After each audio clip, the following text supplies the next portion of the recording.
Papaksiw tayo ng tilapia. Okay, ito na. Sinundihan ko na. Para ano. Buhay pa oh. Buhay pa oh. Oh. Sige, gumalaw ka pa dyan. Nasindihan ko na yung kalan. May luya na rin yan.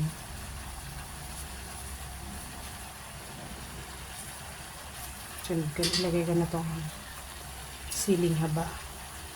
Dapat pala dalawa to. Iisa na lang pala siya. Ayan, paksiw tayo. Ay, paksiw. Papaksiwin ko muna siya. May paminta na yan, tsaka asin.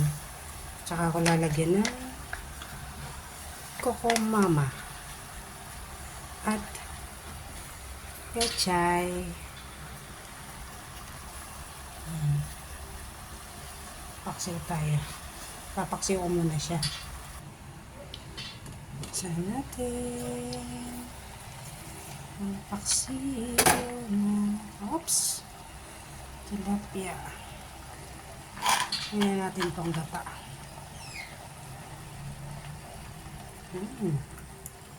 Sarap. Lagyan ko ng pechay yan para may gulay. Kasi mas masarap siya pag may gulay.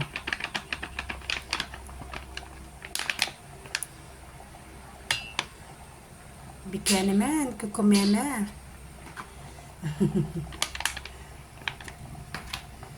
Paksiw. Ayan. Sarap niyan, sariwa yung tilapia. Kanina nagalaw pa.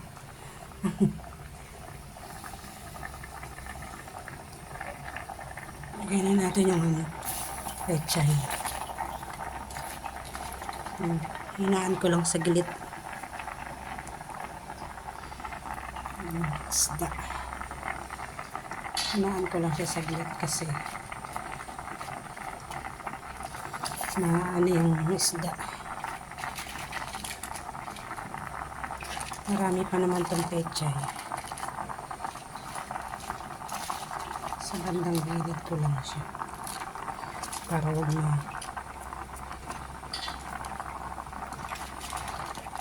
sariwa yung pechay. Aray ko mainit. Ang dami. Marami. Nakumulo na siya. Ito na rin yung pechay. Okay na siya. Hinakpan ko kasi kaya ganyan. Hindi siya yung ano.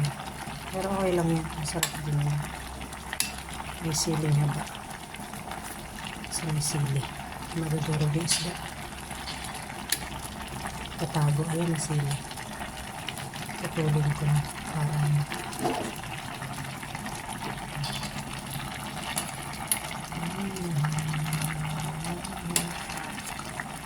Buka na yung pechay.